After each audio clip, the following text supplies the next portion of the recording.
Maharashtra news 24 सामान्य जनतेचा आवाज। जिंतूर तालुक्यातील असोला येथे अतिवृष्टी ढगफुटीमुळे नुकसान झालेल्या पिकांची पाहणी करून मोबदला देण्याची मागणी।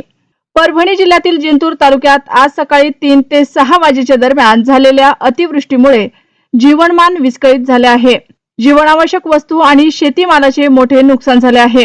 जिंतूर तालुक्यातील धमधम, आसोला, वाघी, धानोरा परिसरात अतिवृष्टी व ढगफुटीने ओढ्याला व नाल्यांना पूर आला असून नाल्यांचे ओढ्यांचे पाणी शेतामध्ये शिरले असल्यामुळे पाण्याच्या प्रवाहाने पिकासकट शेत जमीन खरडून गेले आहे।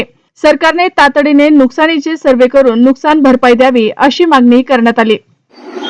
आमच्या गावामध्ये ढगफुटी सदृश्य पाऊस झाल्यामुळे ओढे नाले वाहून गेले आणि जे आजूबाजूचे शेत आहेत त्यांचं भरपूर अशा प्रकारे नुकसान झालेलं आहे।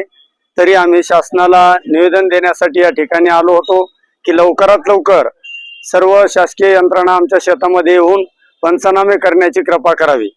कारण नुकसान एवढं भयानक झालेलं आहे की संपूर्ण शेत वाहून गेलेले आहेत आणि आता ते शेत पुन्हा पूर्ववत होण्याची काही अपेक्षा नाही।